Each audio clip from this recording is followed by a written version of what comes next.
A listener note, this episode contains graphic descriptions and may not be suitable for younger listeners.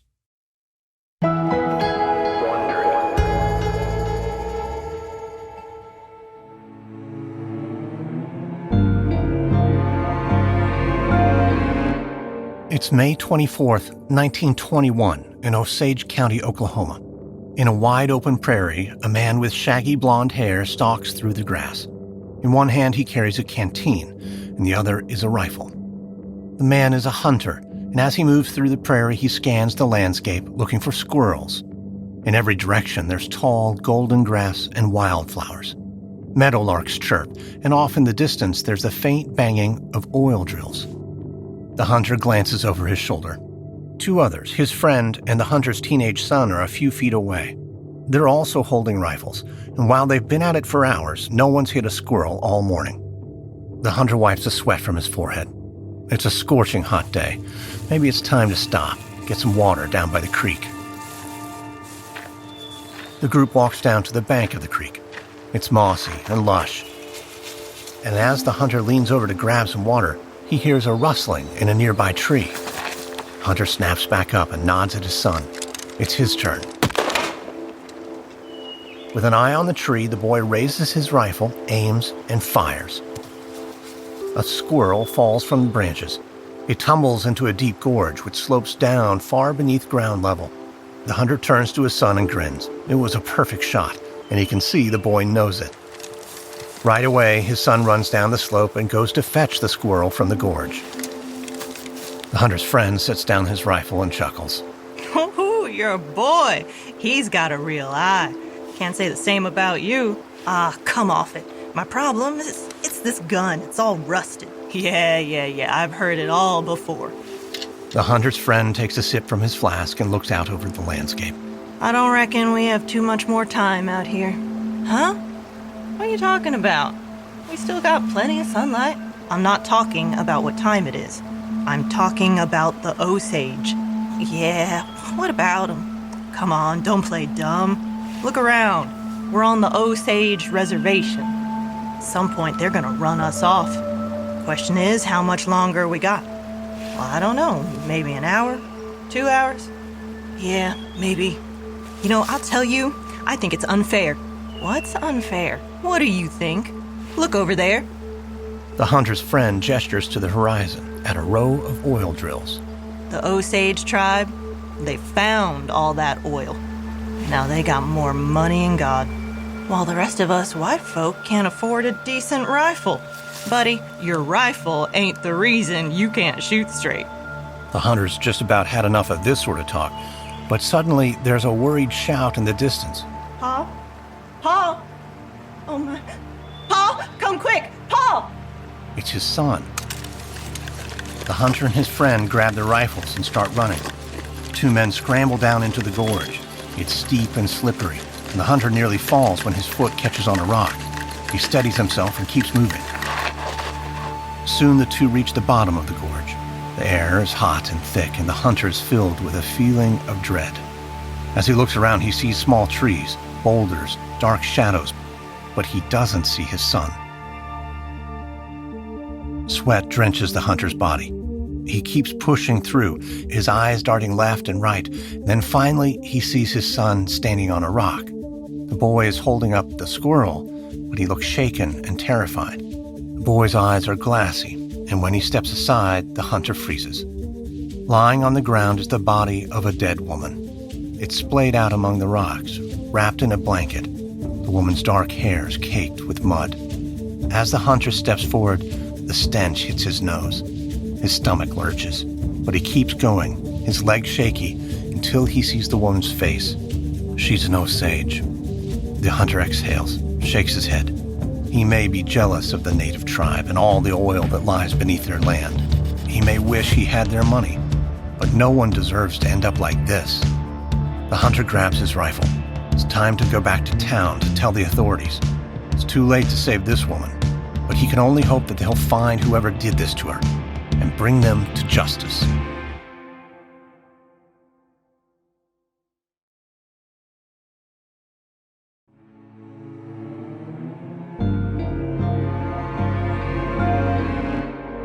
From Wondery, I'm Lindsey Graham, and this is American Scandal.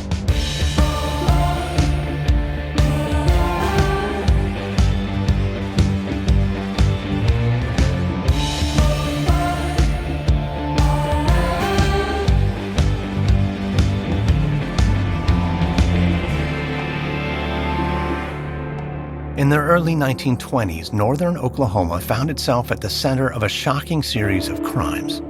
Over the course of roughly 3 years, at least 24 members of the Osage Nation died from violent or mysterious causes. This wasn't the first time the Osage had faced violence. In the 1870s, the native tribe was driven from their land in Kansas. They were up against white settlers and the U.S. government, and eventually the Osage resettled in northern Oklahoma. Their new home was a desolate landscape, land that had been deemed worthless by white homesteaders. But everything changed in the 1890s, when oil was discovered in Osage territory. In just a short time, the tribal land became immensely valuable, and the Osage grew into some of the wealthiest people on Earth. But the oil proved to be both a blessing and a curse. As the Osage grew richer, white Oklahomans became resentful. It wasn't long before predatory businessmen began exploiting the tribe and turning to violence.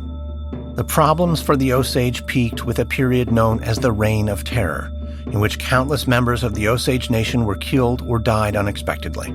Members of the tribe grew fearful, and federal law enforcement stepped in. Agents investigated the links between oil, politics, and crime, and in the process helped define the modern FBI. But as the crimes unfolded, one Osage woman took matters into her own hands.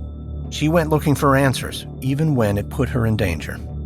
To help tell the story of the Osage murders, we've enlisted actor Rainbow Dickerson to voice the characters you'll hear throughout the series. This is Episode 1, A Shrinking Family. It's May 24th, 1921 in Osage County, Oklahoma. Molly Burkhart walks through a field of tall grass in an endless prairie. She looks up at the sky. It's a piercing, bright blue and looks bigger than the world itself. Normally, Molly loves this land and all of its beauty, but she can't focus on it right now, not with all these thoughts racing through her head. Just a few hours ago, Molly was at home and received an upsetting phone call. She was told that a dead woman had been found in a ravine. As far as they could tell, the body belonged to Molly's sister Anna, who'd been missing for days. When Molly hung up the phone, she couldn't believe it. She wouldn't allow herself to. Anna is her older sister, a kind and good person, even if sometimes she gets herself into a bit of trouble. When Molly looks in the mirror, she can see Anna's face. The same long black hair, the same high cheekbones. The two are both Osage women, and they're proud of it.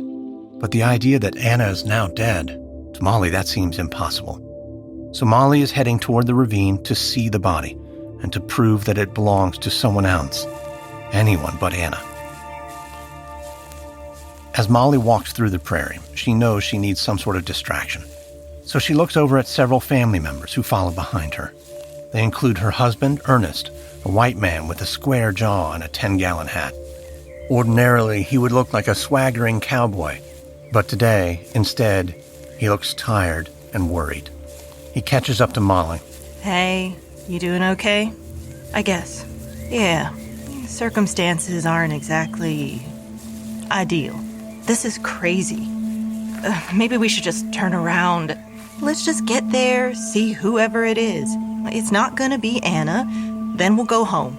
But what if it is Anna? Molly, I promise you it's not gonna be her. Soon, Molly and her group nears the gorge where the body was found.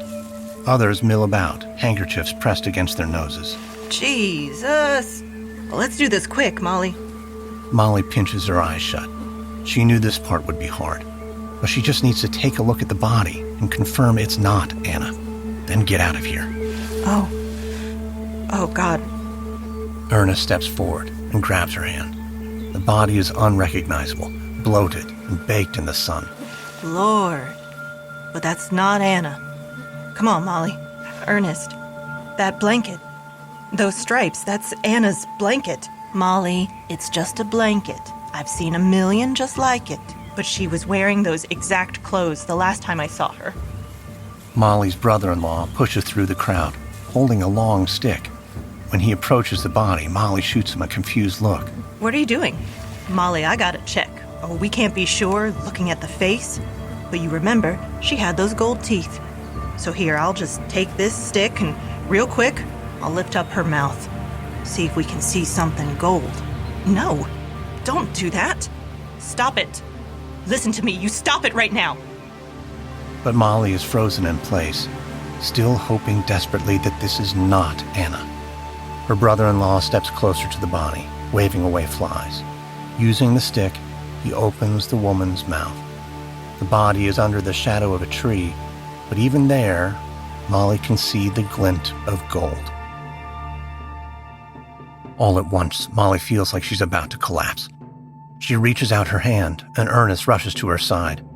She feels dizzy, confused. Nothing makes sense. This can't be true. It's not Anna. This can't be Anna. And yet, as Molly looks again at the body, the truth hits her with a crushing force. Her sister is dead. That body is hers. There's no question about it. The only question is, how did this happen?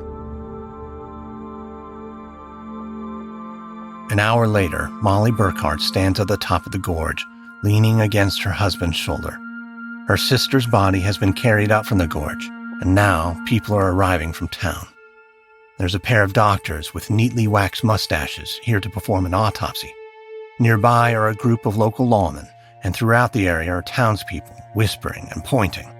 Molly knows she should go home, get away from this spectacle.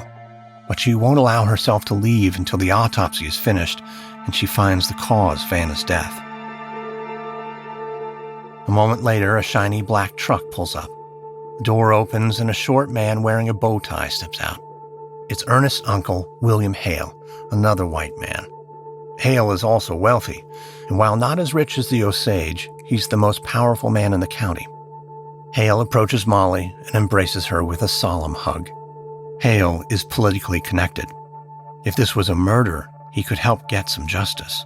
And Molly knows it's not far-fetched to think that someone killed Anna, that it wasn't some kind of accident. She loved her sister, but Anna often ran with a bad crowd. She would drink and dance until sunrise. So while it is possible that her death was an accident, that maybe Anna got drunk and fell into the gorge, it's also possible that someone had a reason to hurt her. Hale releases Molly and steps back, giving her his condolences. He says he knows it's been a hard few years. Molly wipes at her eye and looks away. He doesn't have to spell it out. She knows what Hale is talking about. A few years back, her younger sister Minnie died at the age of 27. She had a mysterious condition that people called a wasting disease. She kept getting thinner and thinner, had terrible stomach pains, until eventually she died. Molly nods. These last few years have taken a toll. Molly's only 33, but she feels like she's had enough pain to last a lifetime. Hale gives a sympathetic nod and tells Molly she should go home, get some rest. She doesn't need to be here for the autopsy. He'll come visit her and tell her what they find. But Molly shakes her head. She's not going home. She'll stay here until she gets an answer. And if it turns out it was a murder, Molly wants to know, will Hale use his connections to help get to the bottom of it? Hale says, of course. If someone did this to Anna, they'll get justice. Right then, there's a shout. It's one of the doctors over near the body. He says he has an official finding. The crowd begins to murmur. Molly lets go of Hale and starts pushing through all the onlookers. But when she reaches the front, she freezes. Once again, she's face to face with Anna's body. Molly looks over at the doctor who performed the autopsy.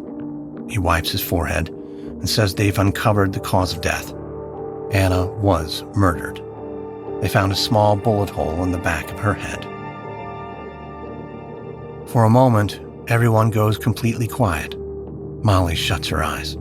The truth seems so impossible, so terrible, she can't get herself to believe it. She wonders if somehow this is a mistake. Maybe this still isn't Anna. Somehow she's imagining all this. But when she opens her eyes once again, she knows she can't run from the truth. Her sister is dead. Somebody killed her. A week later, Molly Burkhart crosses a dirt road in Fairfax, Oklahoma. She approaches a Catholic church where the bells are ringing and crowds of people are entering. As Molly steps into the church, she breathes the old familiar smells. She's gone to this church for much of her life, and it always feels like home. But she can't shake her sadness, especially as she looks to the front of the church and sees the closed white casket. Today is Anna's funeral.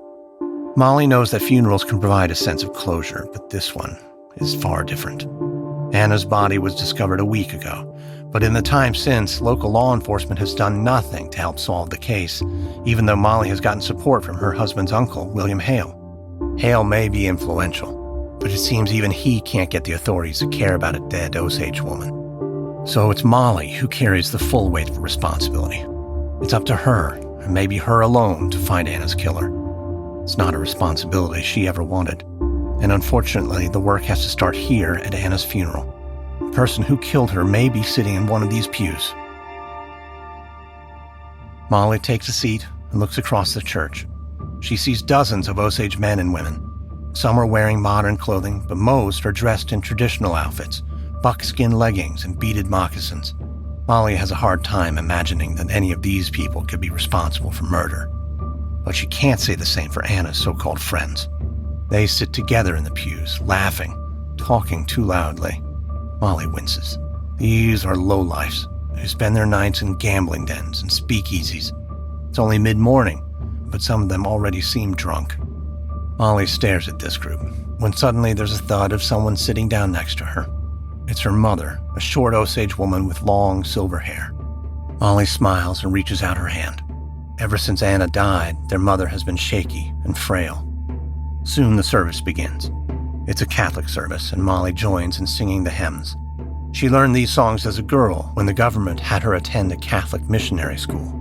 The religion may have been forced down her throat, but still, singing these songs gives Molly an old familiar comfort. The service moves on, and soon people start singing traditional Osage songs, songs of mourning. Molly looks over at her mother, who loves singing in her native tongue. It's a small, sweet moment amid so much suffering. Molly would love to lose herself in the ceremony, but she knows she has another, more important task. She needs to keep a careful eye on everyone in the church to see if she can spot some sort of clue about Anna's murder. She tries to discreetly look at everyone, asking what are their connections, why are they here. She hears a loud sob a few rows back. She turns and sees one man she didn't expect to be here, Anna's ex-husband, Oda Brown. He's a scrawny man with shifty gray eyes, and even though he's crying, just the sight of him gives Molly goosebumps. Brown beat Anna. He cheated on her. He was mean and seemed to like cigarettes and booze more than his own wife. It was a moment of celebration when they finally split up, at least for Molly and her family. She isn't sure how Brown took the divorce. Maybe he's still bitter. Maybe he still had a reason to be angry at Anna. Molly narrows her eyes and watches Brown as he continues to sob. It strikes Molly as almost theatrical. Then it hits her. This is exactly the kind of performance she'd expect from her murderer. This man is putting on an over-the-top show of grief. It's almost like he's trying to show everyone just how innocent he really is. Molly turns back, her heart racing. This all makes sense. Brown could easily be the man who took her sister's life and left her body in a ditch. He has the temperament for it, but is he sick enough, angry enough to actually have done it? Molly steadies her breath. As soon as she leaves the church, she's going to start poking around, asking questions about Oda Brown. And she won't stop until she gets the truth.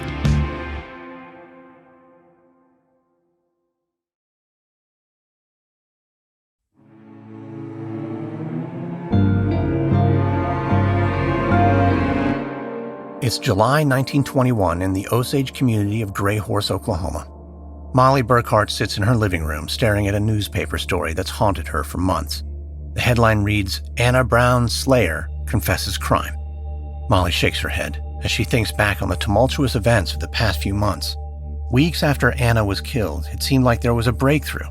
Just as Molly suspected, Anna's ex-husband, Oda Brown, emerged as a prime suspect. He looked too suspicious at the funeral, and soon a man already in jail confessed to killing Anna and said that it was Brown who had paid him to do it. Brown was arrested, and Molly and her family had a measure of relief. Anna may be gone, but the men responsible for her death would get justice. But the case soon fell apart. The authorities dug around and realized that the confession was likely false. They couldn't find any evidence that Anna's ex-husband had paid for the killing, and so Brown was allowed to go free. Molly sets down the newspaper, a feeling of bitter disappointment still lingering with her. It's been months now. Not she or anyone else have figured out who killed Anna, or even why she was killed. Molly knows she has to keep pushing for the truth. She can't give up. But as every day goes by, she's losing hope. Molly stands and walks to her office. It's time to get back to work. But as she makes her way through the house, she hears a cough from another room. She stops. There's another cough, sounding full of phlegm. Her mother must be awake. Molly finds her mother lying in bed. Ever since Anna's death, her health has been failing. Now she's no more than skin and bones. Molly walks over to her mother and gives her a kiss on the forehead. She says it's time for medicine, but the old woman shakes her head. Molly smiles pleadingly and says the medicine is for her own benefit, but her mother pinches her lips shut and turns away. Molly feels a renewed sense of grief as she looks at her mother. She's already lost 2 sisters, and now it looks like her mother's health is falling apart, and rapidly. So Molly begs and pleads, and finally her mother gives in. She sighs and opens her mouth. Then Molly lays 2 big drops of medicine on her tongue. Her mother coughs, nearly spitting it out. She says it tastes awful. She doesn't want any more. Molly can only chuckle. She says it's going to be all right, then strokes her mother's long silver hair until she falls back asleep. Molly collapses into a chair and gazes at her mother's deeply lined face. It's incredible to think about the different lives they've led. Her mother grew up in a home made of logs and tree bark. She lived with traditional Osage customs. But here, outside town, Molly lives in a mansion, like some titan of industry.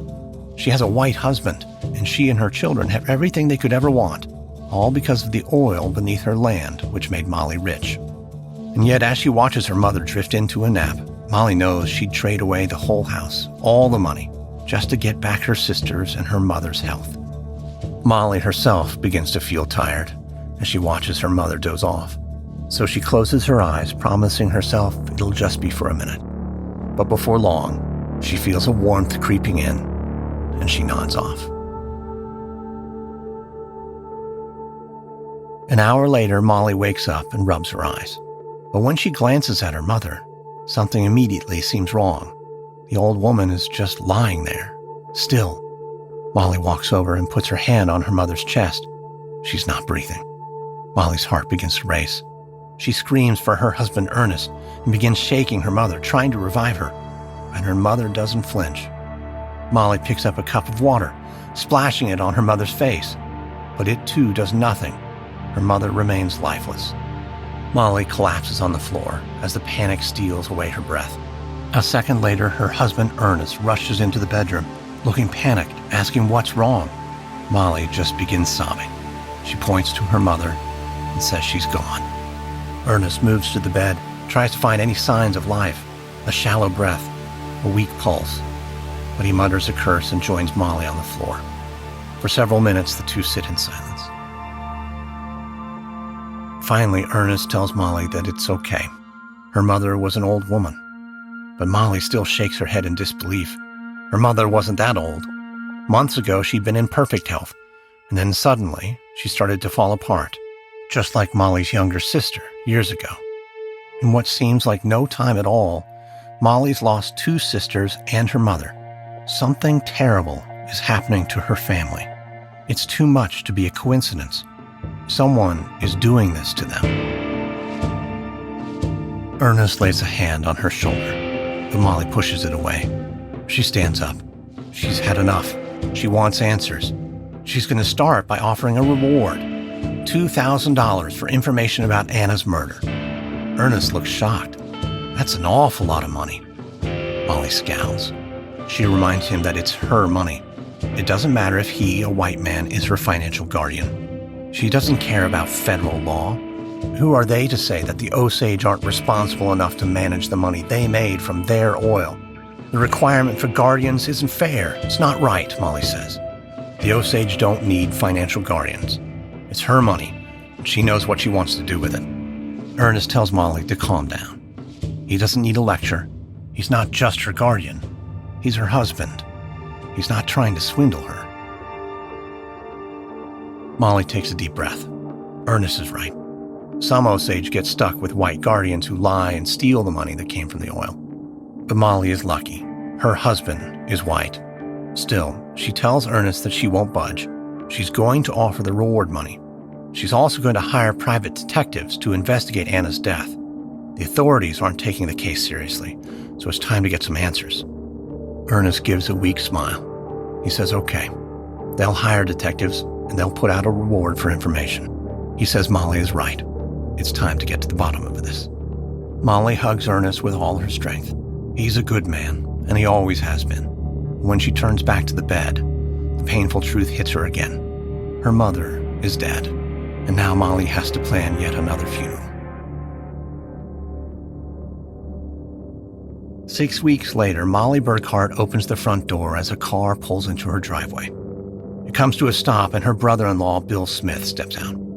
Bill is a pasty white man wearing a suit. He reaches for a handshake, but Molly slips by and gives him a hug instead. When Molly steps back, she can see that he's blushing. She and Bill had never been especially close, but he's married to Molly's other sister, Rita, and that makes them family. He was even there the day Anna's body was discovered. He was the one who used a stick to reveal Anna's gold teeth. Ever since that day, the two have grown closer. Bill even said he wanted to help find Anna's killer, and it sounds like he dug up some information. So as they enter the house, Molly is eager to hear what Bill learned.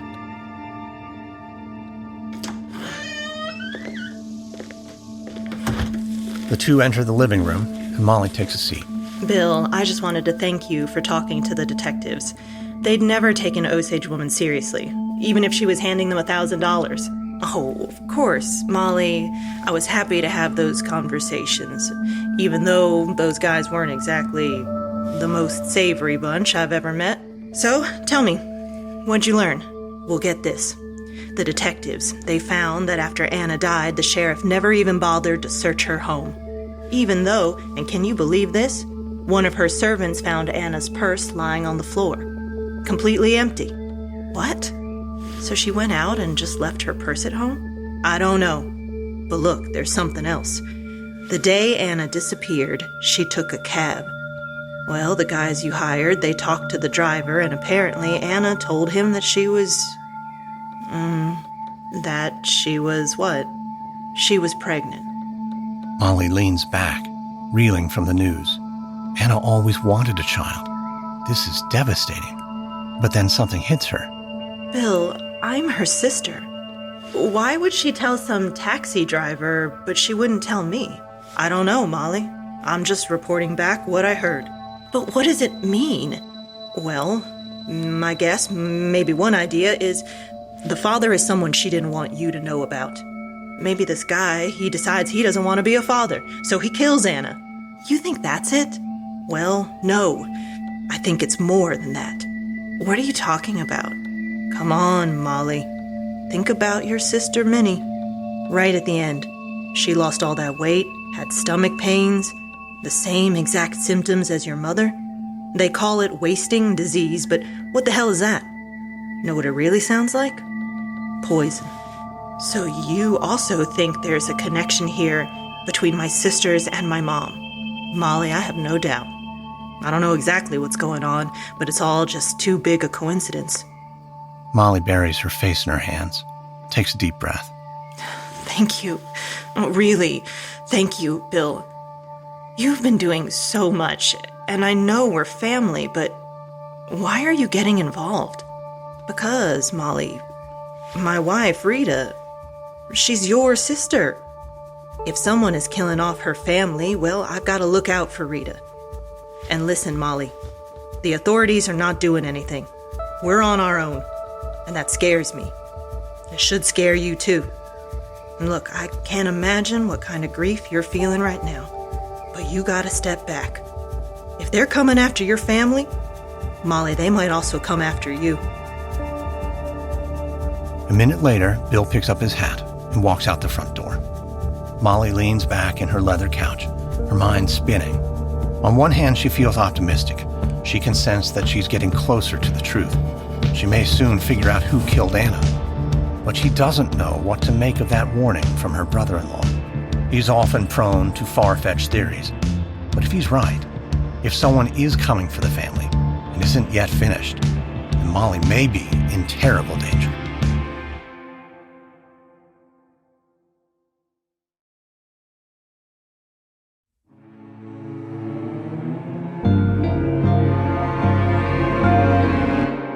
It's February 1923 in Gray Horse, Oklahoma. Molly Burkhart is lying in bed, shivering. She's bone-tired and her joints ache. For weeks now, it feels like she's had a mild flu. Any minute, a doctor is supposed to arrive, and hopefully he'll have something that can help. But in the meantime, all Molly can do is lie in bed with her thoughts, try to make sense of everything that's happened in the last year and a half. More than a year ago, Molly thought she was making progress with Anna's case. Her private detective seemed to be digging up new information, but then they hit a dead end. And even though Molly offered money as a reward for information, no new leads have turned up. Meanwhile, the deaths among the Osage haven't stopped. In the past year alone, 3 more members of the tribe have mysteriously died. Thankfully, no one has hurt Molly or anyone else from her family.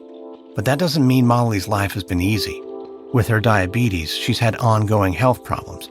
She's been debilitated and unable to do just about anything, which is why she hopes and prays that this doctor can help. Molly hears a noise and looks up to see a skinny man with a wax mustache. It takes a minute, but Molly remembers him. His name is James Shown, the doctor who performed the autopsy on Anna, the one who had announced that she'd been murdered. Shown sets down his black medical bag and kneels next to the bed. He asks Molly what's troubling her. Molly begins reciting all of her ailments. She's incredibly thirsty all the time. She's always exhausted. She doesn't do much, but still her body aches all over. The doctor nods and confirms that it sounds like a flare-up of diabetes. But there's good news. A new drug has hit the market. It's called insulin. And for most people, it completely eliminates the symptoms. Shown fishes in his black medical bag and pulls out a glass tube that's filled with a clear liquid. He asks Molly if she wants a shot right now. Molly hesitates. Like her mother, she has a wariness of drugs and medicine. But she knows she has to do something. She can't lie around for the rest of her life. So Molly nods, and Shown pricks her arm with the needle. Molly thanks the doctor as he picks up his bag. And as he steps out of the bedroom, Molly rolls over to fall back asleep. But right as she's nodding off, she hears Shown talking with her husband, Ernest. Their voices sound agitated as the doctor tells Ernest that another Osage tribe member has been murdered. When Molly hears the name, she sits up wide awake. The murder victim, the doctor says, was Henry Roan. Hearing the name, Molly feels a chill go up her spine. She went to school with Henry, but they weren't just childhood friends. Later, when the two were just 15 years old, they were secretly married in a tribal ceremony. The relationship wasn't serious, and they quietly parted ways. Molly never even told Ernest about the marriage. But now it seems that Molly's first husband and her old friend is gone. The doctor explains to Ernest that Roan's body was found inside his car, in a rocky valley several miles from town, shot in the back of the head. Soon, Shown and Ernest end the conversation, and the doctor leaves the house.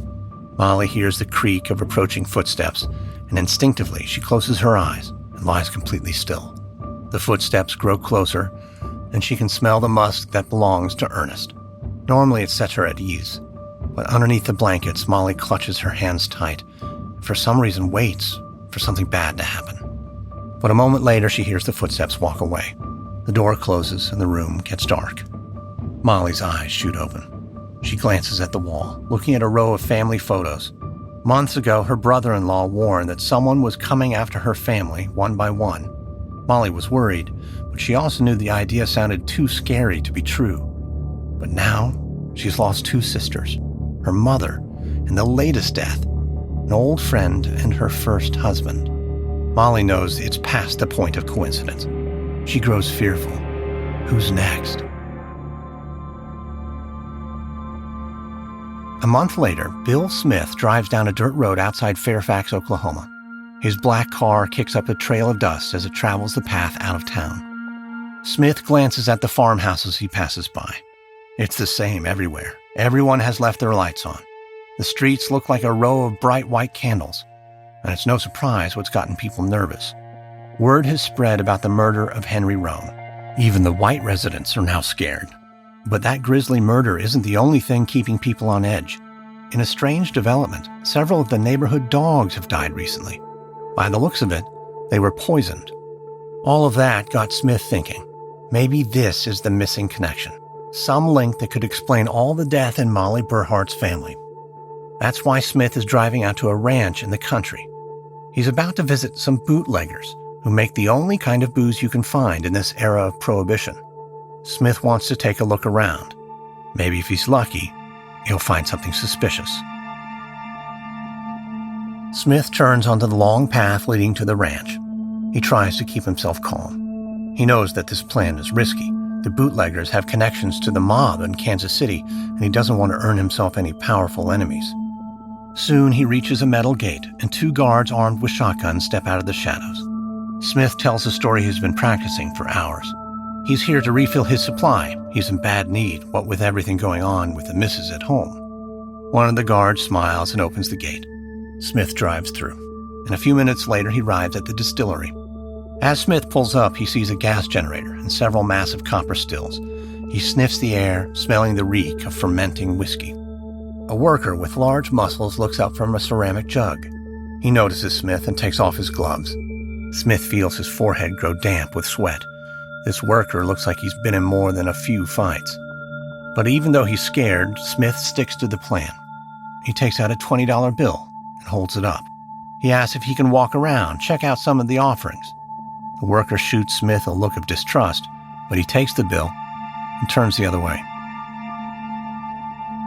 Smith steps out of his car and looks around the ranch. It's dark and hard to see anything, but he does spot a shed that looks like it's used for storage. That's as good a place as any to start. Smith makes his way inside the shed and squats down, looking at stacks of jugs. Most of them say that they're tonic, code word for moonshine, but there are also a dozen unmarked jugs, separate from the rest. Smith grabs one of those jugs and works open the cork.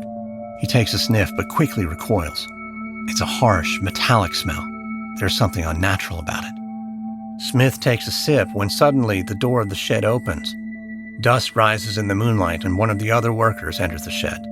He spots Smith and races forward, grabbing the jug out of Smith's hands. The worker, who's white, says that this is the stuff they sell to Indians. It's bad liquor, nothing that Smith should ever drink. They've got a lot of other good stuff if he wants it. Smith smiles, feeling relieved. He thought he was about to be in trouble, so he thanks the worker for the advice and returns to the clearing where the rest of the men are working. Over the next hour, Smith keeps drinking, trying to look like he's just another customer. He feels himself getting a bit woozy, so he finally decides to put an end to the ruse and go home.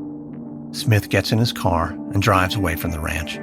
His mind is cloudy, but Smith can't stop thinking about everything he just learned.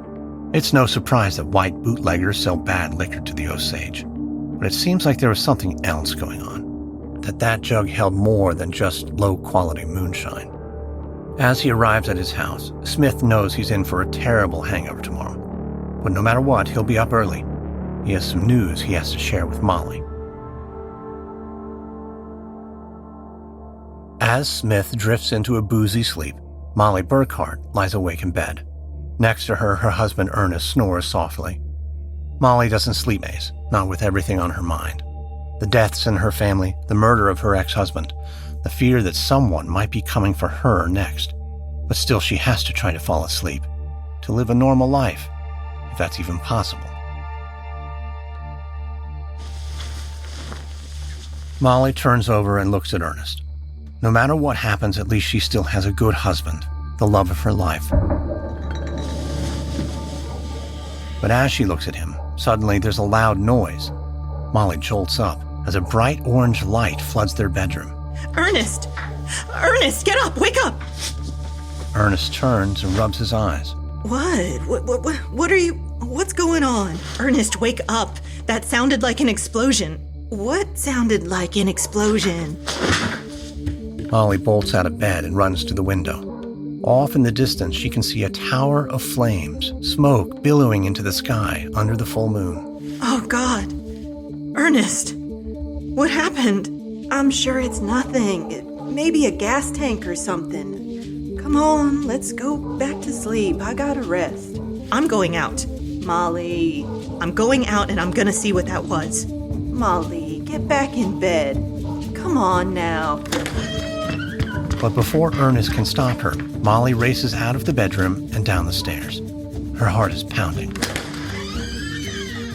When she throws open the front door, she sees plumes of smoke and the orange flicker of something burning. She stops, gazing out at the horizon. She knows Ernest might be right. It could have just been an accident. The whole county is dotted with wells and tanks of petroleum.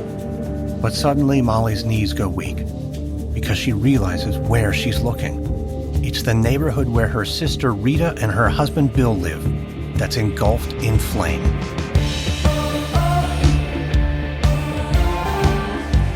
From Wondery, this is episode 1 of 3 of the Osage Murders for American Scandal. On the next episode, Molly Burkhart suffers a setback as she searches for the truth about her sister's murder. And as more bodies pile up, a federal agent comes to town determined to get answers.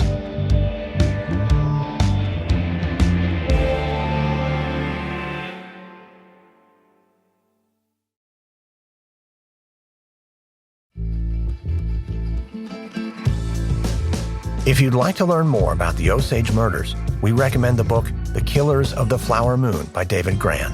This episode contains reenactments and dramatized details, and while in most cases we can't know exactly what was said, all our dramatizations are based on historical research. American Scandal is hosted, edited, and executive produced by me, Lindsey Graham, for Airship. Audio editing by Molly Bach. Sound design by Derek Behrens. Music by Lindsey Graham. This episode is written by Sam Keene, edited by Christina Malsberger. Our senior producer is Gabe Ribbon. Executive producers are Stephanie Jens, Jenny Lauer Beckman, and Hernan Lopez for Wondery.